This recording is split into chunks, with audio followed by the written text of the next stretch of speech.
Hello everyone, welcome back to my channel Let's Read. And today I'm again over here with a new question. Today I will do the discussion of this question, and the question is, what is the scope of educational psychology? Educational psychology के scope के बारे में बताना है. Okay, means उसका दायरा. Okay, educational psychology involves learning, which means acquiring new knowledge. It also involves synthesizing and processing different types of information in the following ways. तो educational psychology जो ये इन्वॉल्व करता है लर्निंग को, सीखने की प्रक्रिया को, जिसमें क्या होता है, लर्निंग में क्या होता है, which means acquiring new knowledge, नए ज्ञान को गेन करना, एक्वायर करना. और इसमें क्या होता है, किसी भी नए ज्ञान को जब हम अर्जित करते हैं तो कैसे, फिर डिफरेंट टाइप्स ऑफ जो भी इंफॉर्मेशन हमें मिलता है उसको सिंथेसाइज करते हैं, प्रोसेस करते हैं, अपने स्तर से उसकी छानबीन करते हैं, है ना, और फिर उसके बाद उससे हमें नॉलेज गेन होता है. And in the following veg, तो इन सब वेज़ के द्वारा जो भी है, वेज़ सारा मैंने यहाँ पे डिस्कस किया हुआ है, इससे हमें न्यू नॉलेज गेन होता है. सर पहला है चाइल्ड डेवलपमेंट. ठीक, तो बच्चे का विकास. Development refers to the biological and psychological changes that occur in human beings. तो ये हम जानते हैं कि चाइल्ड डेवलपमेंट को हम कैसे डिफ़ाइन करते हैं. इसका मतलब है जो बच्चों में जो भी बायोलॉजिकल और साइकोलॉजिकल चेंजेस आते हैं ह्यूमन बींग्स में, या बच्चे में जो साइकोलॉजिकल और बायोलॉजिकल चेंजेस होते हैं from birth and the end of adolescence. Birth से लेकर, उनके जन्म से लेकर और एडोलेसेंस के एंड तक. As the individual progresses from dependency to increasing autonomy. तो जो भी बर्थ से लेकर उनके एडोलेसेंस पीरियड के अंत तक जो भी बायोलॉजिकल और फिजियोलॉजिकल चेंजेस होते हैं, है ना, उसी को हम लोग डेवलपमेंट कहते हैं. And the main development periods through which children go through in educational institution are. तो मेन डेवलपमेंट पीरियड्स कौन कौन सा होता है. जब एक इंस्टीट्यूशन, बच्चा जब स्कूल जाता है, एजुकेशनल इंस्टीट्यूशन जाता है, तो वहाँ पे जो उनका डेवलपमेंट होता है, तो पहले इन्फेंसी स्टेज होता है, फिर अर्ली चाइल्डहुड होता है, and next is late childhood and then adolescence. ठीक है, ये स्टेजेस हैं, stages of developmental, child development का स्टेजेस है. ठीक है, तो इन्फेंसी स्टेज होता है, अर्ली चाइल्डहुड होता है, लेट चाइल्डहुड एंड एडोलेसेंस. तो teacher with the knowledge of psychology, अगर किसी टीचर के पास साइकोलॉजी का ज्ञान है तो वो बच्चे के डेवलपमेंटल चेंजेस को अच्छे से समझ सकते हैं, जान सकते हैं उसके बारे में. अगर साइकोलॉजी का ज्ञान, साइकोलॉजी क्या है, is the study of human behaviour and existence. Psychology हमने क्या पढ़ा था, ये इसमें ह्यूमन माइंड्स और उसके बिहेवियर को पढ़ते हैं और एक्सपीरियंसेस को जानते हैं. तो अगर किसी टीचर के पास साइकोलॉजी का नॉलेज है तो वो बच्चे के, चिल्ड्रन के डेवलपमेंटल स्टेज को अच्छे से समझ सकते हैं. अब जैसे दूसरा है पर्सनालिटी ऑफ स्टूडेंट का पर्सनालिटी. तो each student is an independent personality.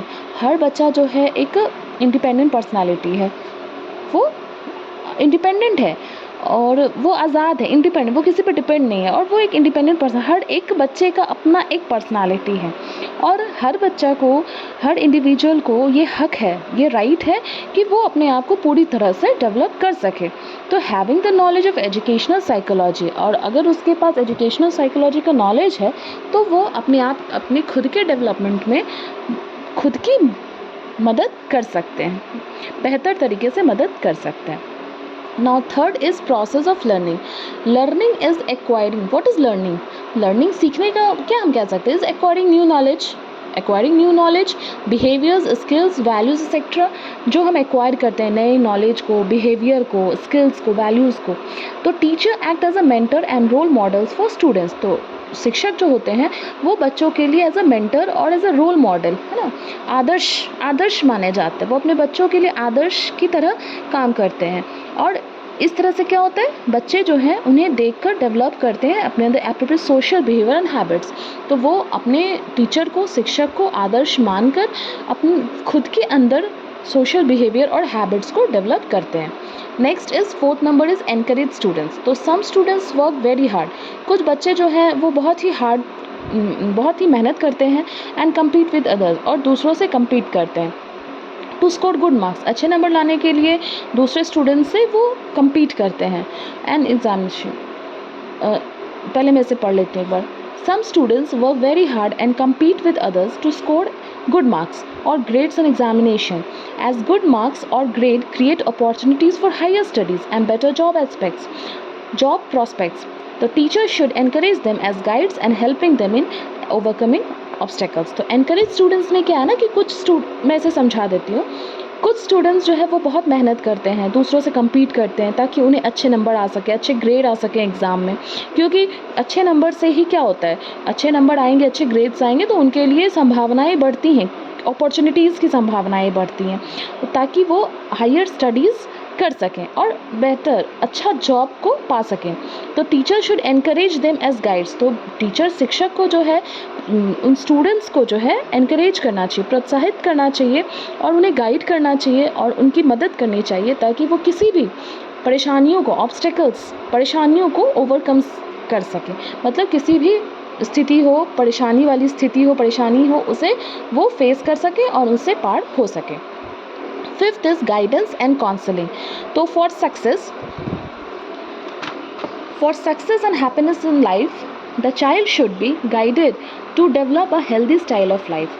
तो ज़िंदगी में सक्सेस और खुशी के लिए, लाइफ में खुशी पाने के लिए और सक्सेस पाने के लिए चाइल्ड शुड बी गाइडेड. बच्चों को जो है गाइड करना ज़रूरी होता है ताकि वो एक लाइफ का हेल्दी स्टाइल को वो डेवलप कर सकते हैं, अपनी ज़िंदगी में हेल्दी स्टाइल को डेवलप कर सकें. और लुकिंग अराउंड, जब हम देखते हैं the teacher may find that in classroom some peoples are unduly dominating, shy, submissive, accepting inferior position and the like. तो जब देखते हैं कि टीचर जो फाइंड आउट करते हैं क्लासरूम में बहुत से बच्चे जो होते हैं ना वो बहुत ही शाय होते हैं, शर्मीले होते हैं और बहुत दब्बू तरह के होते हैं, चुपचाप बैठने वाले, ज़्यादा डोमिनेटेड नहीं होते हैं, वो उनका जो बिहेवियर होता है वो डोमिनेटिंग नहीं होता है और बहुत शांत रहने वाले होते हैं. तो a teacher needs to dig deeper to discover the hidden drives. तो ऐसे बच्चे जो शांत होते हैं और ज़्यादा डोमिनेटिंग नहीं होते हैं, ज़्यादा पार्टिसिपेशन नहीं लेते हैं किसी भी चीज़ में, तो टीचर का जो है ना वहाँ पे क्या ज़रूरत बन जाता है कि वो उनके अंदर छिपी हुई क्वालिटीज़, क्योंकि हर बच्चे में कुछ ना कुछ क्वालिटीज़ होता है, अच्छा क्वालिटीज़ होता है, तो इसमें टीचर की जिम्मेदारी बनती है कि उस बच्चे के अंदर से वो उनके हिडन जो छुपा हुआ है उनके अंदर जो क्वालिटीज़, उसको डिग करके बाहर निकालें, हाँ उसे निकालें बाहर. एंड और जो भी अनएक्सप्रेस्ड नीड्स, उनकी जो ज़रूरतें हैं जो वो एक्सप्रेस नहीं कर पा रहे हैं, वो उसे नहीं जता पा रहे, या उनके अंदर जो भी टेंशन्स है या जो भी उनके अंदर उनके दिमाग में जो भी कन्फ्लिक्ट्स चल रहे हैं, हाँ उनको लेकर जिस उनकी परेशानियां हैं, ऑब्स्टिकल्स हैं, तो उन सब चीज़ों को टीचर को क्या करना है, उनके अंदर से बाहर निकालना है. अ teacher with the knowledge of psychology. तो ये टीचर कैसे करेंगे? टीचर जब तक उन्हें, अगर टीचर को साइकोलॉजी का ज्ञान होगा तो उनके लिए, टीचर के लिए आसान होगा कि वो बच्चों को गाइड कर सकें, काउंसल कर सकें, ताकि बच्चे जो हैं सही रास्ते पे जा सकें. A teacher with the knowledge of psychology will be able to guide and counsel her students in a better way. अच्छे तरीके से, बेहतर तरीके से वो बच्चे को जो है गाइड कर पाएंगे और काउंसल कर पाएंगे जब उन्हें साइकोलॉजी का नॉलेज होगा. ओके, यही है.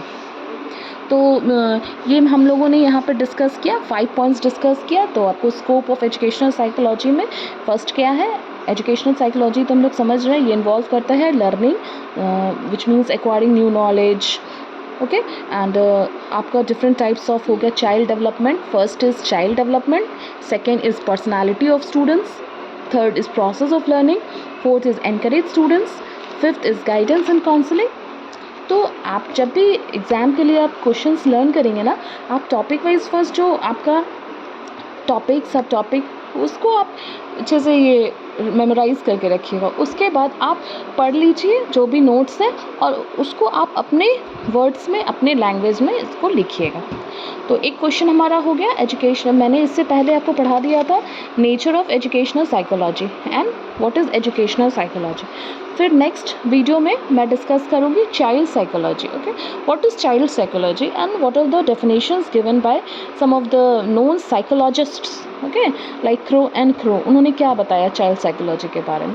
तो 10 मिनट्स का वीडियो होने वाला है, तो मैं यहीं पे एंड करती हूँ. And now I will see you in next video. So for that okay, so bye bye. हम लोग मिलते हैं हमारे नेक्स्ट वीडियो में.